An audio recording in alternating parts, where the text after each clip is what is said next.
I'm not a complicated man. I like cinema. Spent that whole summer with me in my room watching movies every day. I love the movies. I love the movies. I love the movies. Welcome The house. Of 1,000 movies.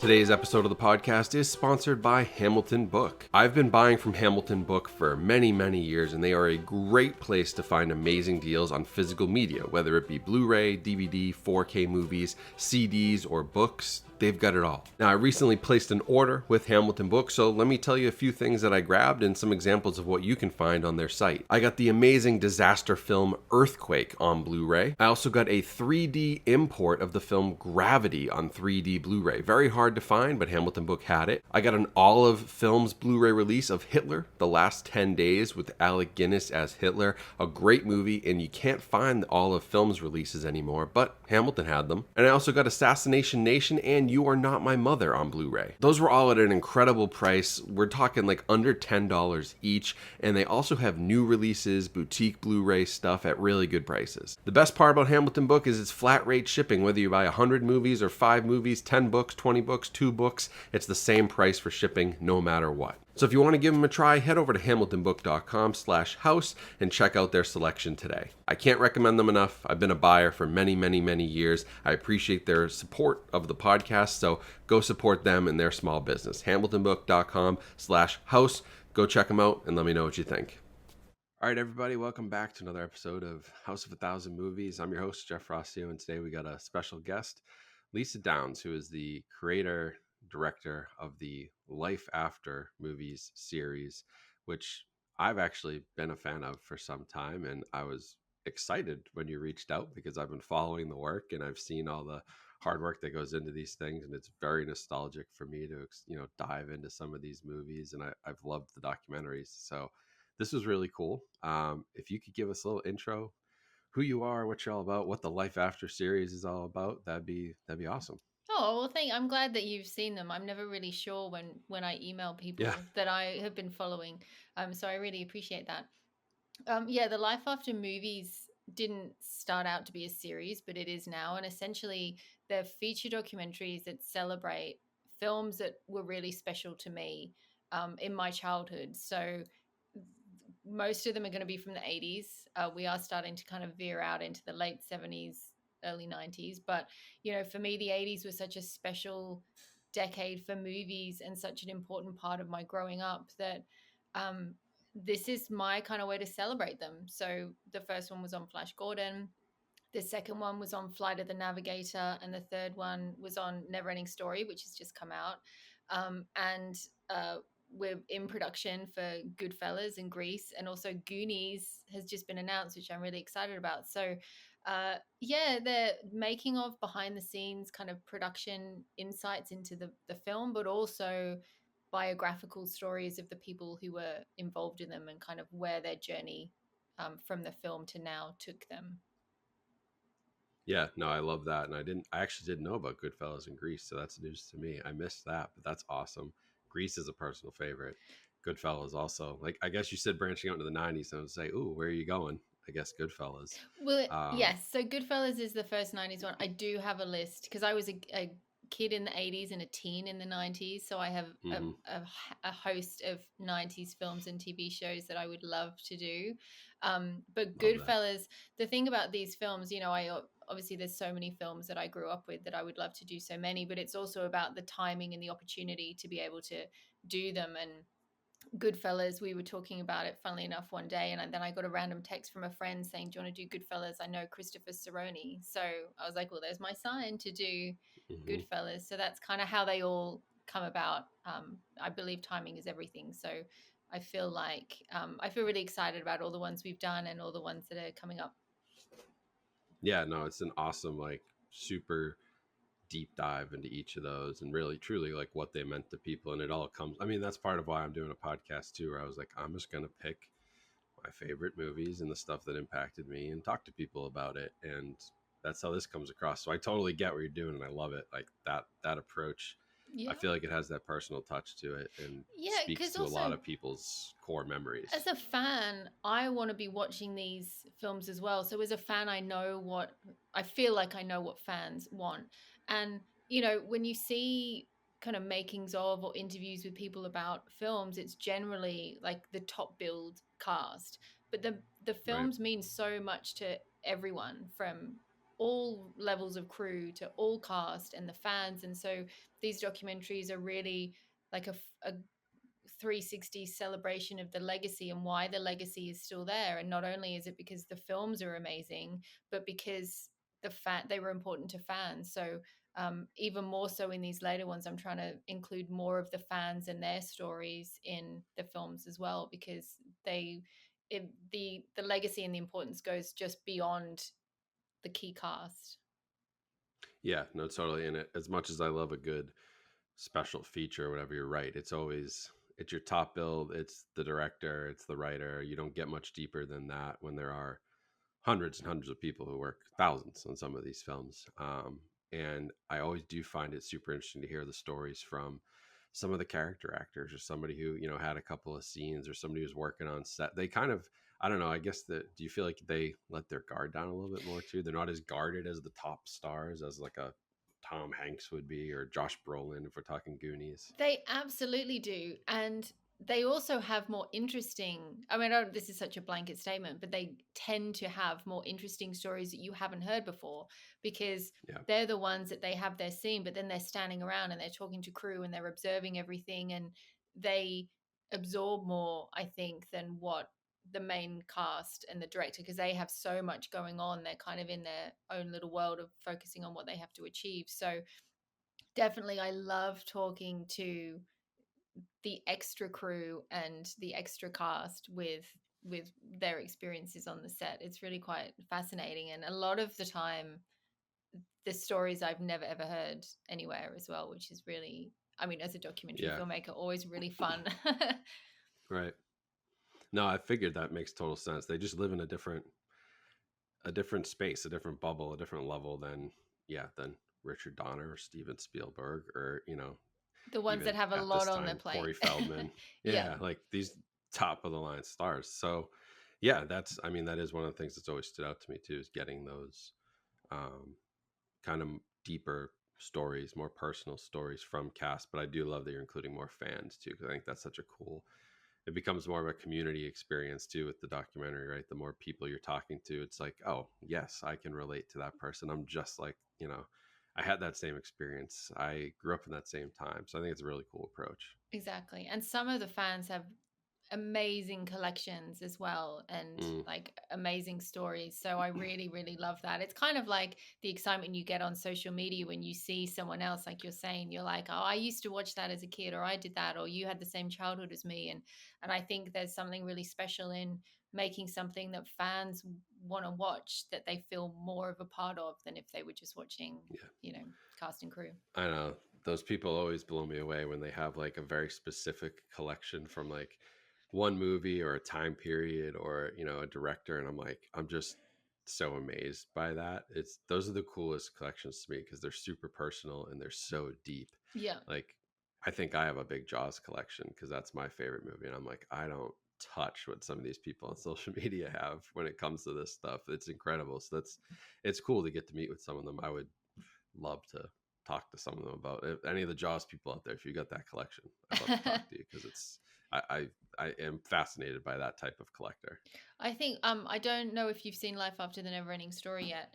But there's a guy in it called Wesley Cannon, who's an actor and producer, but he has the most insane collection of movie props I have ever seen. He Mm, has like the Notebook from The Notebook. He's got like the Home Alone bricks. He's got the Shard from the Dark Crystal. He's got Podlings from the Dark Crystal. He has wow, like from Casper, the little jar with the liquid in it that they put in the machine, and he has the crazy. original Neverending Story book prop. That's the reason why I went to him.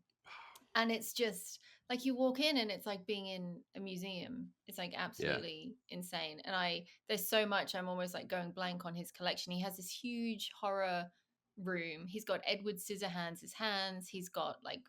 Freddy, Michael Myers, like just it's nuts. So part of what like why I love doing this is like meeting those kinds of fans, like, you Yeah, know, and I understand why they love movies so much and they want that connection with them. It's impressive.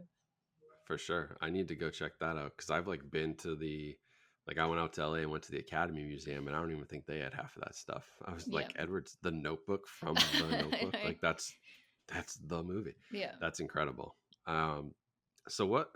So I guess what set you on to Goonies this time around? You mentioned how you got onto Goodfellas. What was the trigger? Why Goonies?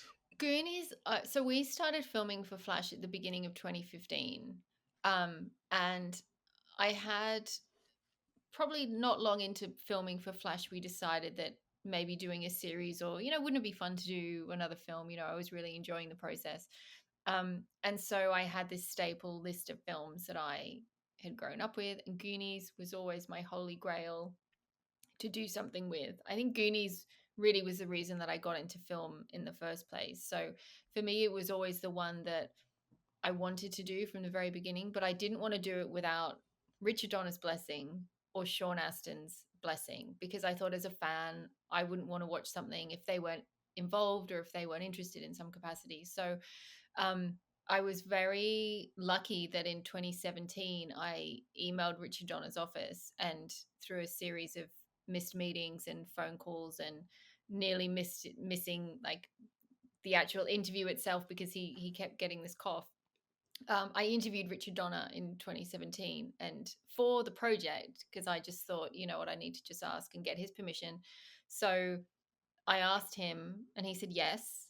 And we had this amazing interview. And then I thought, okay, that's one checked off. I need Sean Astin's permission. And it just took this long. I spoke to him the beginning of May.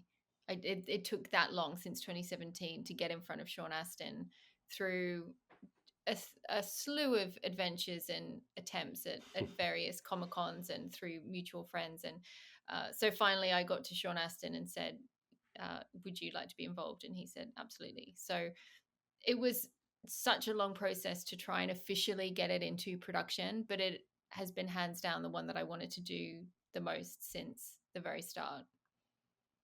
I love that. Yeah, that's awesome that both of them are going to be a part of it. Have you been able to connect with anybody else? I don't want to spoil anything. I guess if you can't spoil it, but anybody else that you've been able to connect with? You don't even have to name names, but from cast and crew that have been open to this? I definitely have a list of people that have already said yes and that I know have been asked and I know that will do it. And it goes beyond just cast and crew as well. Obviously, we've talked about the fan aspect, but now Richard Donner sadly passed. I want to make part of the documentary a tribute to him.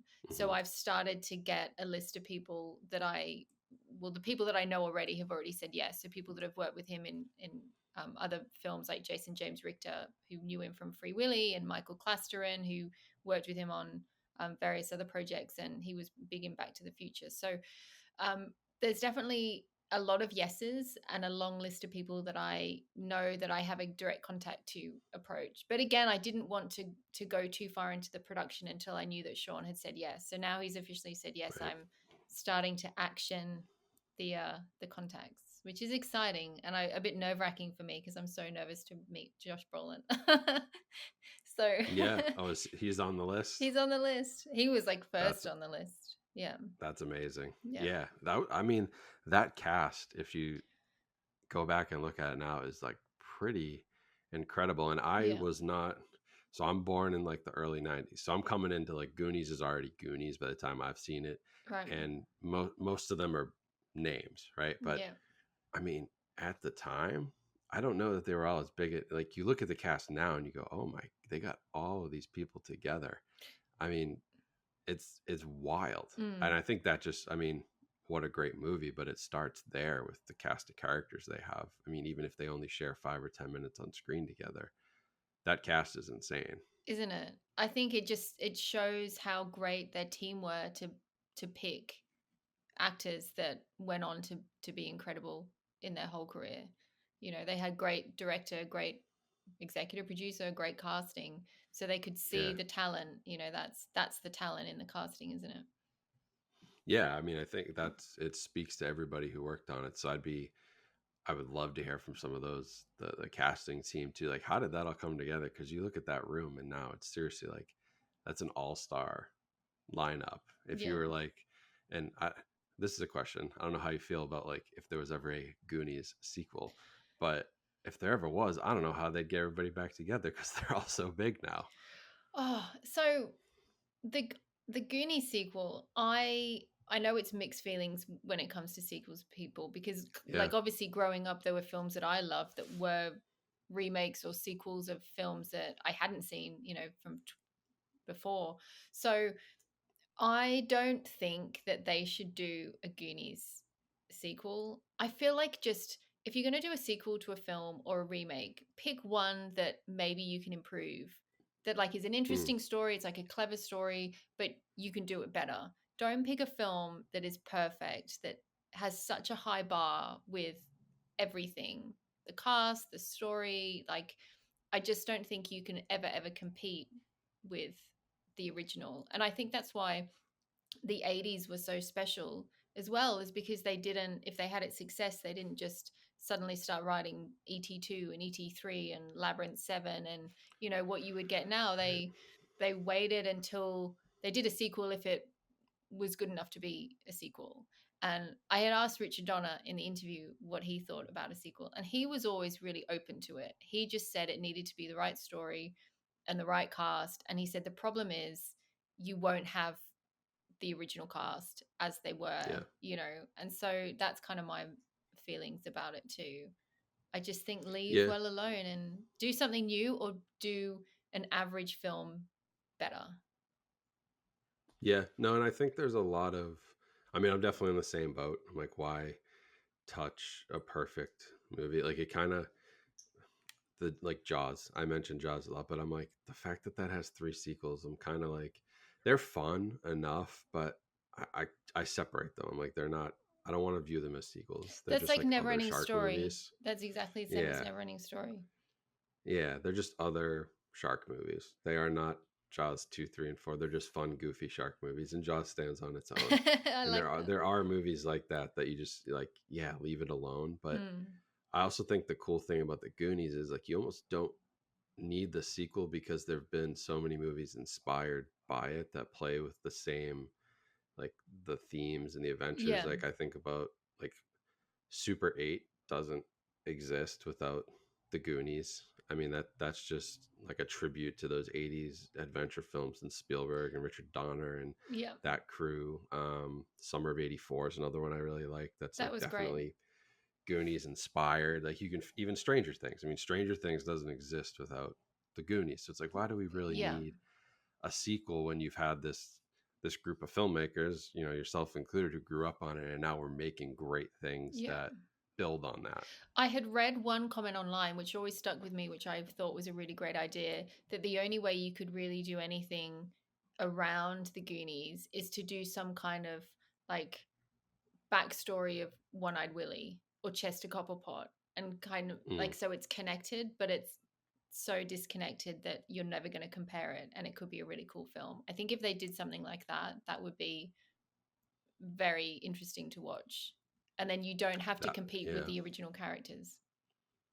right. Because you can, yeah. Because I could already see like Goonies too. It's like, well, try to bring everybody back, and then we'll give them kids, and And their the kids kids go will on do, an you know. adventure. Yeah. Yeah, it's just their kids going to event, and at the end, the adults will all show up, and you know, they'll team up like the Goonies Avengers and save the day or something. Like you Yeah. can just see how it could get super corny Or a cheesy kind really of quickly. 5-minute cameo packing the kids lunch at the beginning and, or Exactly. welcoming them back Yeah. at the beach. It's, Yeah. leave it I alone. just, I know I'm with you, but I do. Yeah, that prequel or playing with some of the stories Mm. from the film, because that's I mean we get this, you know, you get this adventure, you get this one story, but within that story in that movie there are all these other places you could go. There's so many interesting aspects of it, even the Fratellis and that like Yeah. and slot. It's like where did they come from? How Yeah. did this come to We be? We should kind of just write something accept it and as pitch part of it. the movie. Yeah. But That'll be yeah, our little that's a side project. crazy story too. Like where, how do these people just exist with this guy in their basement, Yeah. just locked up? Like Where did he come from? How did this all happen? It's So many insane. You just kind of questions. accept it as Yeah. part of the story. But yeah, there are those other ways you could go, which, I'm definitely not suggesting we need the GCU and the Goonies cinematic universe, because Can I you don't think that imagine? does anybody. I don't think that does any favors for anybody either. But No. I think that is part of the story that's so magical, is like that they built a world in 2 hours that's really hard to do in one movie. Yeah, that's a really great way to put it. It Yeah, doesn't need a universe.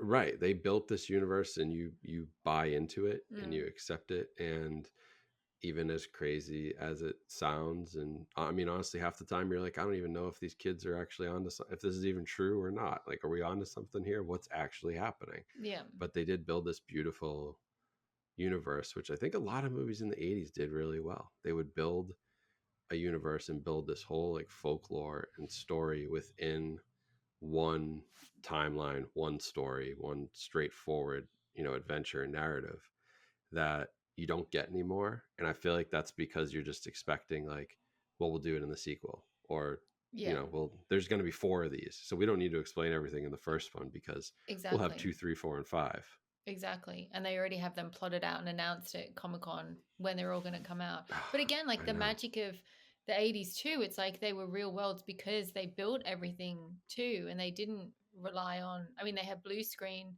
but they didn't, have the green screen technology that we have now. And there's something really magical. And I know it's said a lot, but it's because it's true. Like there's something really magical about the 80s movies because they built they filled the stage with water and built a pirate ship and had them all, going down the water slide. And they had a big thing of bones as a piano. And, they were Right. going through that adventure, not just like talking to an apple on a stick.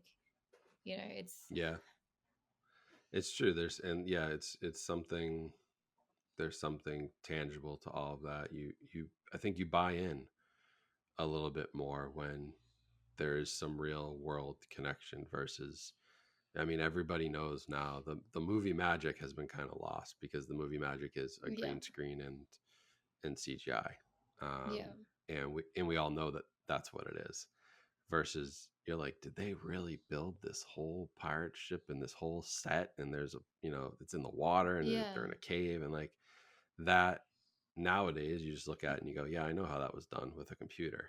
There's not as much intrigue and as much like yeah. mystery behind But the as making a of as the a little movie. kid too, when you see these films, like I remember thinking that even when the film ended, like they still existed, like they were still somewhere real people having these adventures, and this world Right. that was so real on the screen was still happening. And maybe one day I'll be friends with them. Like I don't know, maybe I'll meet them Yeah. one day. And it's such a unique way to watch movies that we had that pleasure of having, in the 80s and into the 90s. But I it's know. just I not got the to same. experience the tail end. I have plenty of 90s movies. Like, if I was going to make a list of my documentaries, most of mine would be in the What 90s. would your top 3 be? You know what one is really, well, The Sandlot's probably one that I would Mm. definitely do, I used which to- is, I had a crush on yeah, the just main guy. What was his name? Mike someone. I think they were called Sandlot Kids his for real us. name. Yeah, I think so. Benny the Jet Rodriguez Yeah, was his yeah. character, right? He was I forget Sandlot his Kids real in name. Australia. Oh, yeah, I love the Sandlot Kids. Yeah, so that movie, like I played baseball, and that came out when I was very young, but then you got VHS tapes and we watched that nonstop, and that would be a fun cast to talk to, because a Yeah. lot of them still get together and like hang out and do cons together, and they're still promoting it, and they just seem like a fun group, Are and that you, must have been so much fun to make that movie. are you a Mighty Ducks fan then?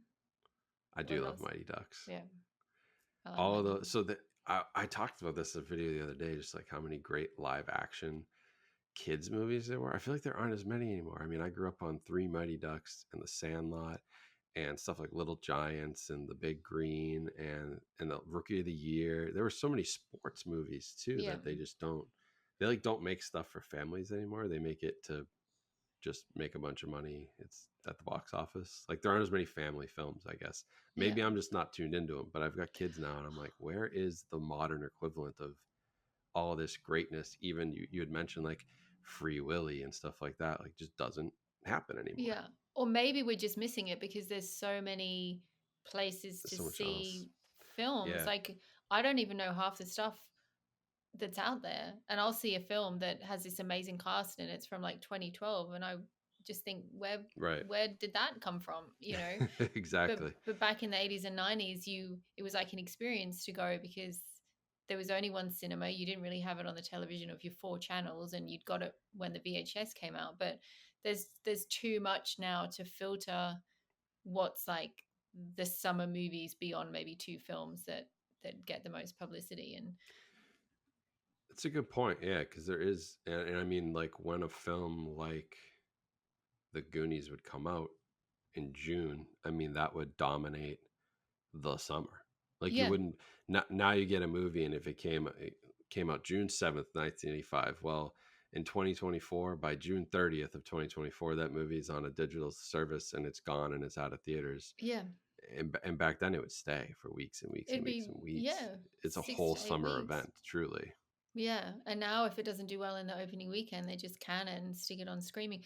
I Right. mean, we um the new Beverly Hills Cop's just been released, but that didn't even get a theatrical, did it? Did No. that go, like, how did they miss not having that in the cinema? Like, that's crazy to Right. me. What a great, that should have been the summer blockbuster, but I just don't understand it. I know it's changed so much. I don't know, the goalposts have moved on like what's successful too, and it's so focused Yeah. on the box office, which truly, I think if you look at, I mean, the Goonies did well at the box office, but it wasn't like massive, like huge. I mean, this movie picked up speed afterward and through VHS and home video Yeah. and people discovering it, and then into the 90s as I'm discovering it, and we're still, I'm watching movies like this and everybody's like, well, you got to watch, you've seen ET and you've seen, this and that, you got to watch the Goonies. Okay, let's watch the Goonies. Yeah, it's incredible, it's right there with it. And it kind of, yeah, the goalposts for success I think have moved, because this was definitely a successful movie, but I was just looking at the numbers before we came on and it's like $20 million budget, made 64 million worldwide. I mean, good, but Yeah. not some $200 million movie. That cult following happened over time, and now it's one of the most popular movies in the world. Yeah. And yeah, I just feel like that's hard to get now. We need to I don't know. scrap all streaming platforms and go back to having 4 channels and having cinema how it used to be. Honestly, If I it's, ran for yeah. president, that would be my first thing. Well, I go back and forth because I'm like, I love that there's independent people that can have a shot now because of the platforms, but they've become so bloated that it almost is harder Yeah. to put something out independently. It's easier to, it's never easy to make a movie, but it's like it's easier to get something onto a service that can reach millions, but how many Yeah. people will it actually reach versus what you used to be able to do? So it's like a great time and a bad time. I mean, you must feel this making, your documentaries and trying to get them out there. Just there's so many channels. Where do you start? Well, it's kind of been a really interesting journey for us because with Flash, we did the route of what we thought, because that was my first feature documentary, and I was really listening to friends of mine who had done it before, and they said once you finish it, you get the sales agent, you get the distribution deal, and they'll put it out to all the different platforms. But it was such a stressful and negative experience because I didn't feel like they would. I was like, I am the audience. I know the audience. I feel like Right. it should be marketed a different way. I feel like it wasn't gelling with what I thought should happen with the film.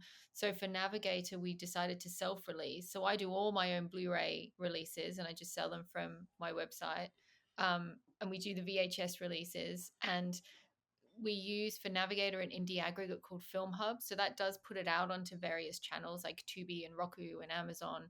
You have less control with it, but you can pull it off at any time and you still own the IP. And it's a bit more flexible when it comes to indie films.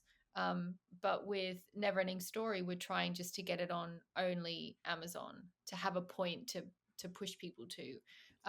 But it's still really tricky. I mean, ideally, I would just sell the Blu-rays and not even worry about the bigger companies, because it's not a filmmaker friendly world outside of what you can control yourself. So I just got kind of tired at the idea of saying yes to offers that didn't benefit us in any way and were kind of insulting. So I'm really like hoping that the indie world can keep itself sustained with building the audience and selling direct, and hopefully cutting out the streaming altogether. But it's a experimental journey for sure. But I mean, to kind of go back what we were saying, like, it's definitely easier to get your work on platforms for sure with all the streaming options. It's not necessarily the best outcome. You can say it's on a network, it doesn't mean it gets seen, but at least it makes it accessible for people who don't have Blu-ray players. And Yeah. there's a lot of pros and cons that we're still navigating. It's true. I mean, you bring up some good points too, because I feel this to a much lesser degree, but even like making a podcast, because there's so many platforms, I say, well, when there's too much, it's great, it's accessible everywhere, but where do I point people? Yeah. I don't know where they actually want to go to listen to this. So do I give them the Spotify link or the Apple link or the YouTube link or Amazon Music? And I'm like, I try to just give them everything, and then I feel like that almost can overwhelm somebody to just say, forget it.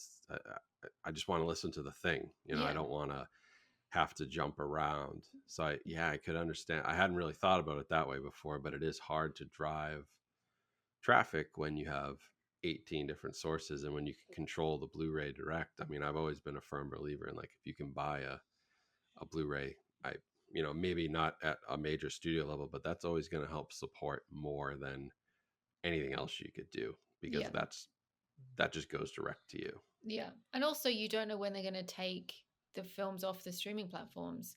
I've certainly bought my fair share on Amazon, and then I don't know where it goes, when they take it off.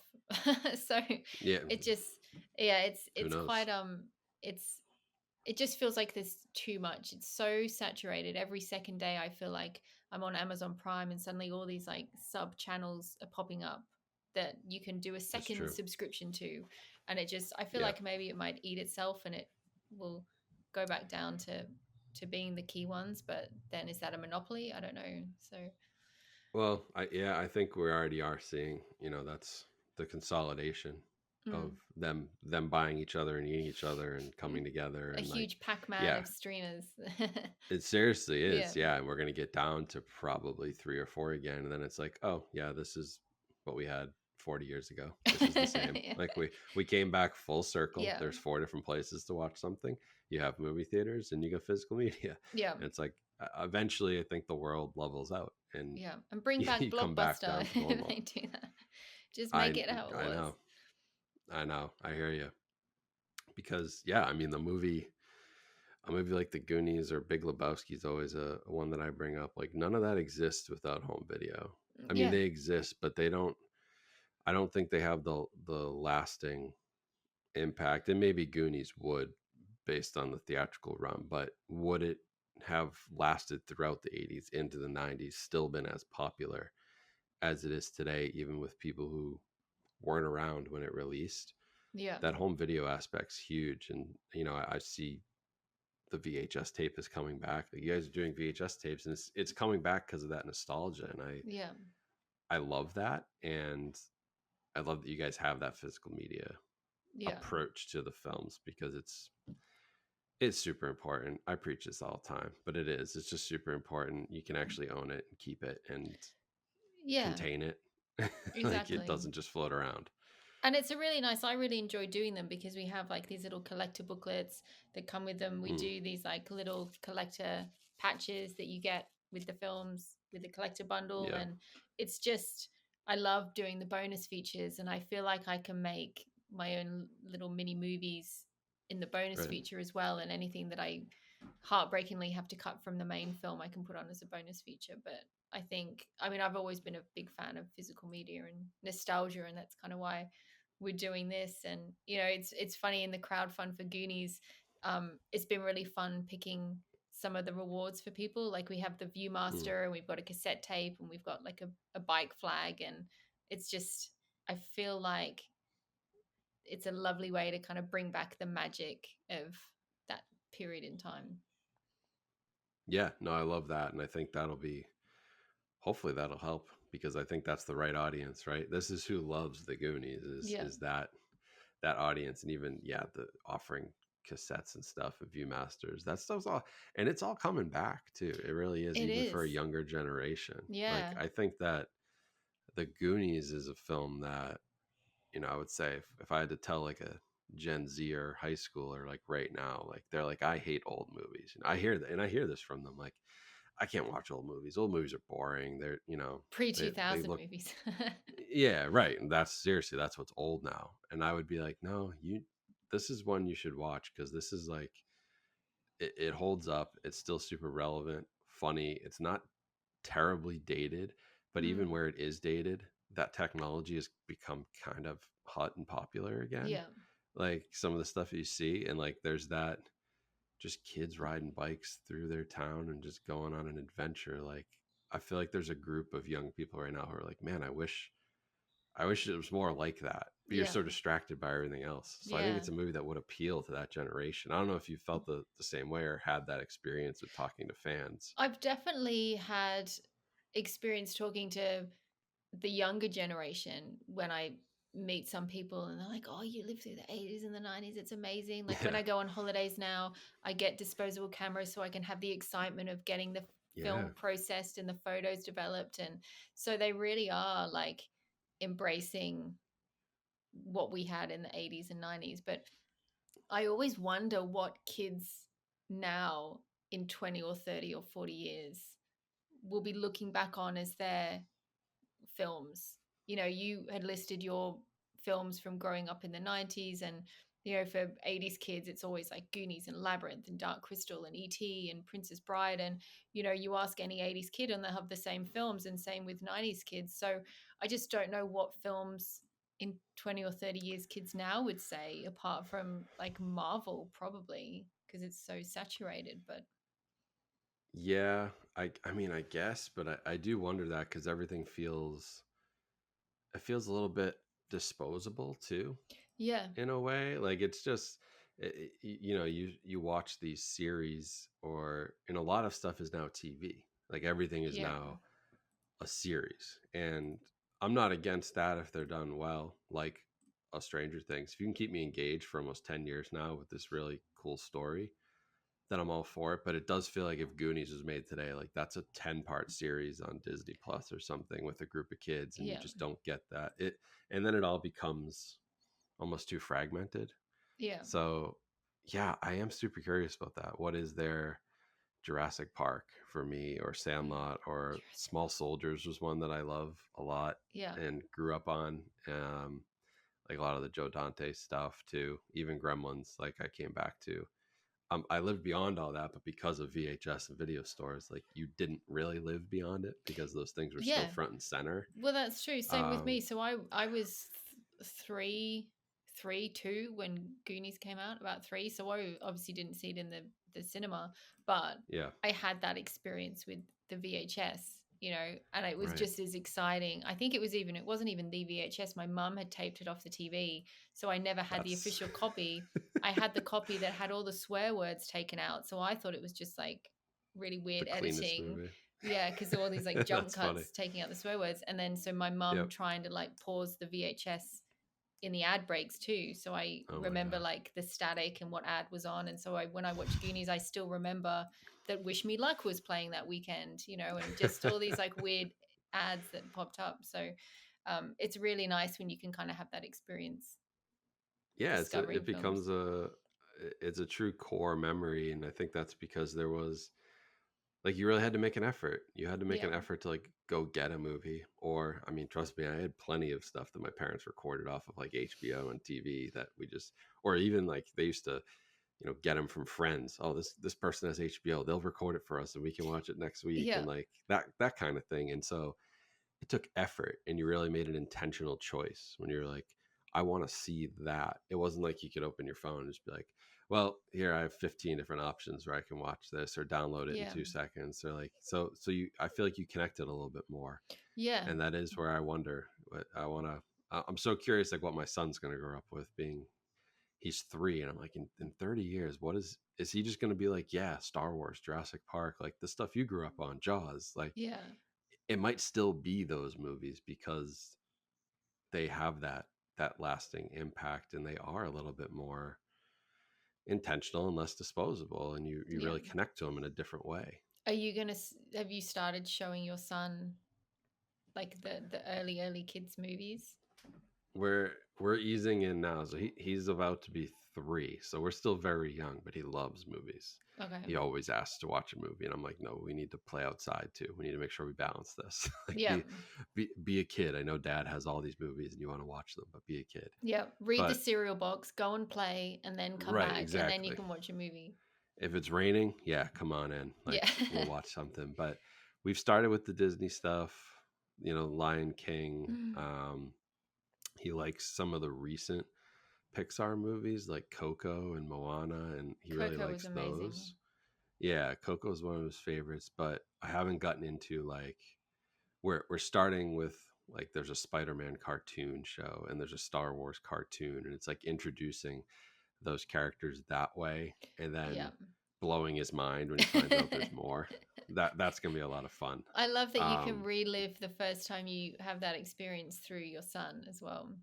It's the best. It really is. And like the Goonies will be one of those movies where I'm like, yeah, when you're, I don't know, 6, 7. I mean, it's actually kind of a scary movie at times. So Yeah. it'll depend on the kid. But like that's one. We're gonna watch that. We're gonna watch E.T. and we're gonna watch Indiana Jones and Close Encounters Oh of my the God, he Third has so Kind much that I to watched look when I was forward to. yeah, right. You forget how Yeah. much you want in Jurassic Park and like Oh, and Jaws and all the stuff that I grew up on, and getting to watch The Sandlot, and just like for the first time seeing that is what's really cool. And I feel like that's kind of, I'll give you credit when I watch the documentaries. I feel like you kind of get that feeling again, almost like oh, I'm so glad you're you said that. That's what I was going but you are for. yeah, Yeah. you're kind of jumping back in and like reliving, re-experiencing that feeling that you had, whether it was like for me it was probably like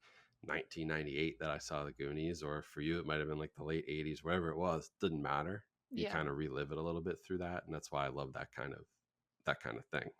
It's a special thing that I think you don't realize till you get older, and maybe the Gen Z will realize in 20 years they will have those movies, I'm sure, Yeah. that just like connected. And I hope it's more than just Marvel 17 or whatever. Yeah. But Exactly. yeah, I totally felt that watching your stuff was like, yeah, you go back to that point in time. It's a nice transport back to a different time, and you rebuild that love for the movie all over again. Like I would Oh, say that's it's made a my good double day. feature. No, it's a really good double feature to like watch the documentary and then go and watch the movie the next day, or like right afterward, do a double feature, and it's going to be so much more special. Oh, I'm glad you said that. Thank you. That means a lot, because that's what I really wanted, is to capture that feeling of being a kid again, and the memories of, because Yeah. when you watch a film that you connect with now, like you remember like where you were sitting in your home when you were watching it as a kid, and like maybe what your parents were doing or what you were wearing or what was going on at school. And it's so much more than just watching a movie. It's like you can remember what you were thinking. Like I used to watch the Goonies and then go out and get rocks from the garden and paint them with my multicolored nail polish, and then put like a gel over the top so they were shiny, and go and pretend like I was like finding gems and jewels to save. And so I had this whole collection of these really random colorful rocks that meant the world to me. So whenever I watch Goonies, I always remember things like that. And so it was really important for me with the documentaries to recapture that, because that's what I was going through when I was making them. So I'm glad that it kind of translates through the screen. Oh yeah, no, you can tell that like you're a fan, and these truly are. Because I'll tell you, there are some. I've watched some documentaries that try to do a similar thing or try to like dive into a time period, and it's kind of like, yeah, it's more of like a recap. They're fine, but I always think like, maybe not made by a fan of, or maybe they try to do too much. They try to cover a whole decade or a whole genre. Yeah. and it becomes very high level in what you're doing, getting down to like the specific movie, and you're truly a fan of it.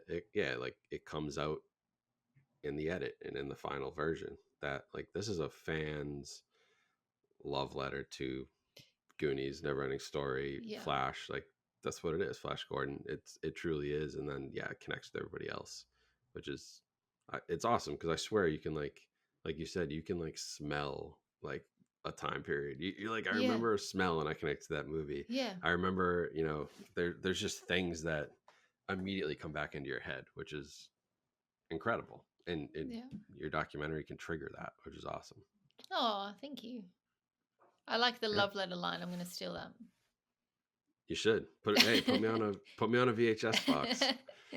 I've always, that's actually been one of my one of my life goals is like somebody takes a tweet or something and finally puts it on a movie poster that I said. Like I will put somebody on take something. one of our VHS releases. Beautiful. I'll put you on the VHS box. Bucket list check. Got it. That's so Amazing. funny. That's awesome. But yeah, so Goonies, I mean, I can't wait for this one. How can people support? Where can they come find it? Give me everything we need to know about this so we can make this happen. My 30-second elevator pitch. So go 3 minutes if you want to. So we launched a crowdfund on Goonie Day. So there really is, I'm not sure when this video is going out, but June, it says 12, but depending on time zones, maybe 11, 12, July, sorry. It ends. It's an all or nothing. So I'm really hoping it hits. I know that there's often a preconception about crowdfunds. You know, I think people think it's just like asking for money, or why can't I just get a bank loan, or why can't I, you know, and I think a lot of people maybe wait for projects that they've backed as the second negative. You know, it'll be 10 years or 8 years or something, and maybe it doesn't happen. And so this project, if the crowdfund hits, it will 100% be happening. And I genuinely really would love the support of all the people who back it to help make it happen, because I don't pay myself. I do the shooting with my husband. I edit them. I do all the pre-production. I do all the legals and the archive and everything that you normally see people in the credits. I do pretty much everything. So these kinds of projects really do rely on crowdfund support. And so it's not just, oh, hey, can you, donate some money? It's like you can get something in return. You're either pre-ordering the Blu-ray, there's a collector bundle, you can become associate producer or executive producer. Some of the rewards that I'm really excited about that you can have a movie night in the Goonies house around Goonie Day next year, like the Goonies house that they filmed in, Mikey's house. So Bayman Zachary, the new owner of the house, has been super wonderful and offering that reward. You can have a photo opportunity at the house or a private tour and go inside. And like I was saying before, the Viewmaster or the bike flag or just like anything, you still get something back in return. And so it's just a really important way for indie filmmakers to have the support in an industry that it's so hard to get anything funded. And even if there's a channel interested, you have to make it before they make any decisions. So you're always catch 22. So anyone that loves the Goonies or wants to support indie film, it's Life After the Goonies on Kickstarter. And the whole story's there. Trailers for my other documentaries are in the story. Just have a read. You can message me if you have any questions. I'm the one that responds to all the messages on Kickstarter or social media, which is all Life After Movies. So I always answer everyone, and I'm very open. And the support just means the world to allow me to celebrate and make these love letters to these movies that I grew up with. Yeah, no, and I think it's a no-brainer, especially like if you, like for my audience, I'm just like, if you want the movie Blu-ray, like go pre-order it. You're going to get it. And the other thing is like I do see this, and there's this conception sometimes that like, oh yeah, I pre-ordered that thing and like in 10 years when it finally gets made, but like you have a track record of getting these done. They're out there. People have the Blu-rays. They've been completed. They're good films. Like, so I don't think anybody should be nervous about that. Like if you pre-order the Blu-ray, you're going to get it in a reasonable amount of time, and it will happen, and you'll actually have it. Like it's there are a lot that I know people have been burnt on, and yeah, I feel I feel pretty good. My goal right after we get off here was to go and pre-order the Blu-ray so I can get it Yay. myself. Thank you. Potentially do some more. I got to check out all the different perks because now you got me curious with some of the stuff. We have a lot of perks and also add-ons. So if you do your reward, Yeah. it'll bring you to a page where you can have a couple of fun little add-on items. Yeah. But yeah, I'm so excited about it. And the goal is, so I'll be out at Goonie Day in Astoria next year in June 7th, that weekend. I'm hoping that's the last block of filming that I'll do because I really want this to be released at the end of the 40th anniversary, which is next year. So I'm hoping it'll be done for end of next year. And with the successful crowdfund, there's a really good chance that that can happen. If it doesn't hit, then you might be waiting 5 years. So I really am hoping that I can, have this film released that all the fans can celebrate it on the 40th anniversary. Yeah, no, that would be actually awesome. That's great timing if we Such can good make it all timing. work. So yeah, so hopefully if you're listening, if you're watching, go check it out. I'll have all the links in the episode description and the video description. I'll share some stuff out on social media as well. We'll spread the word, and if you've tuned in here and this sounds at all interesting, you have an option to get a Blu-ray. You can get your physical media. I know you collectors are out there listening. You're like me, so go check that out. Some of the other perks. Go support. It's a real project that, and trust me, I get people all the time who are like, bring me on, and I have a Kickstarter for this, or I'm fundraising for this. And I've been very, very picky about that over the years because I know how some of them go, but I feel very, very comfortable here talking about this one and feel really good about it. So hopefully everyone goes and supports. Yeah. And if anyone has any reservations, just read the page, watch the trailers of my other films, and you can always just reach out to me and ask questions. So, and I try and keep everyone updated. It should be a lot of fun though. If you got Sean Astin, you've got Josh Brolin, you got some other people involved here. I would love to hear what they have to say about this, literally 40 years later and all the time they've had to reflect on it. And it's been a long time coming. So it's a nice little Goonies reunion for the 40th anniversary that I'd love to see happen. I'm excited. And so, with Sean saying yes, and there's this guy called Mark Marshall who was one of the production assistants on set, and he has nearly 180 photos that he took of behind the scenes. So you can see some of them in the crowdfund too. And he filmed a lot of it too. So he's got all the audition tapes. He's got when they surprised Dick Donner in Maui. So there's all this amazing behind the scenes footage and photos that he's generously donated to it as well. So I'm just excited to make this full Goonie package for the fans. I love it. So we will, this episode, it'll go out on, it'll be July 10th when people are actually listening to this. So you'll have a couple of days to get out there, support before it closes. So go do it. Go support. Get your, at the very least, you get your Blu-ray copy, right? Just pre-order a Blu-ray. We're gonna buy it anyway. We're collectors. We want these things. I'm sure many of them have your other films. So go pre-order the Blu-ray, and that's a great way to support and keep these things going because I think they're awesome and it's a really fun series you developed, and I can't wait to see what's next. Thank you. I'm excited. Yeah, and thank you for coming on. Appreciate the time. Appreciate talking about this. Very interesting to get to talk to somebody who's like really taking it on yourself and doing. I mean, it's something I've always like dreamed about. Hey, maybe I could do something about movies that I loved or make a documentary. It's like super cool to talk to someone. You've inspired me to go look into it more. Do it. So just do it. I love what filming. You're doing. Yeah. Yeah, I should. But yeah, I appreciate it. Thanks for coming on, and all the best with the Kickstarter, and hopefully we can get this thing funded. Thank you.